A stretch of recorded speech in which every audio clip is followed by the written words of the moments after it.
Pronti? 1, 2, 3. Valido il primo segnale, sembra proprio di sì. Problemi per Gioconda Ferm e va al comando subito Tommy nei confronti di Zar Parlante secondo alla corda, poi Passion Barboy, Vassallo che cerca posto in quarta posizione alla corda, all'esterno c'è Ultimo Lord, di quelli a meno 20 il più veloce è stato Striker che avanza all'esterno con all'interno Z Victoria, poi Lord Brodde che si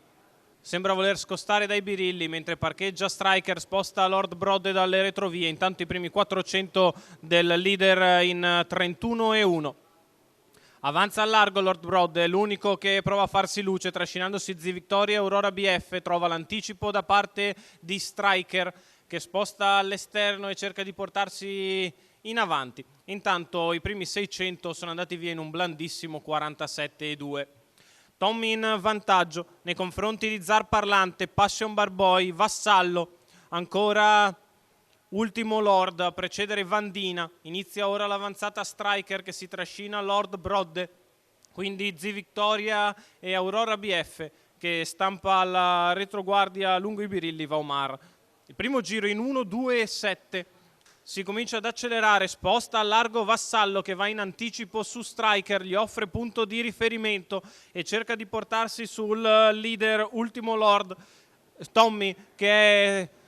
quasi scuffiato da Maurizio Cheli, il cuffino resta lì a mezzo orecchio, davanti alle tribune un paletto in 15, Tommy in vantaggio, Vassallo che insiste all'esterno, Striker in pariglia e Lord Brodde alle sue spalle, poi Zar Parlante lungo i birilli, cede un pochettino invece Passion Barboy, continua in vantaggio Tommy, al quale ora sì che viene via il cuffino, attacca al largo Vassallo che continua a insistere all'esterno, Striker che aspetta ancora in pariglia, così come Lord Brodde sta passando Vassallo nei confronti di Tommy al miglio passato in 2, 2 e 8 con una frazione in 14,4, Vassallo in vantaggio, Striker che lo fila, poi Lord Brodde si avvicina anche Aurora BF, chiuso lungo la corda invece Zar Parlante a 300 dalla conclusione, in vantaggio Vassallo nei confronti di Striker e di Lord Brodde, l'ultima curva passata in 15 da Vassallo che è in vantaggio, Striker che prova ad arrivare, si ingamba Lord Brodde, va di dentro Aurora BF, Vassallo in vantaggio, attacca Striker che va sull'avversario a fil di palo, Striker che stampa Vassallo al terzo e Lord Brodde avanti ad Aurora BF e a Zar Parlante.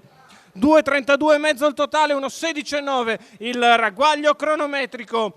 Un chirurgico Roberto Vecchione che dosa al meglio Striker che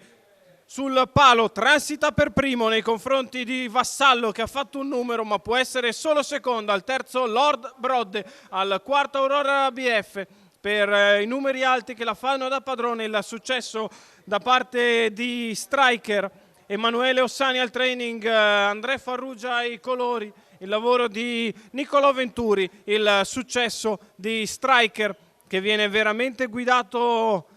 al meglio da Roberto Vecchione che ne gestisce tutti i parziali in maniera precisa. Sul palo ha ragione di un Super Vassallo che è secondo, terzo Lord Brodde, quarta Aurora BF, quinto Zar Parlante. Questi i 5 nomi validi per la combinazione Tris Quartet e Quintè, con il successo infine di Striker e Roberto Vecchione.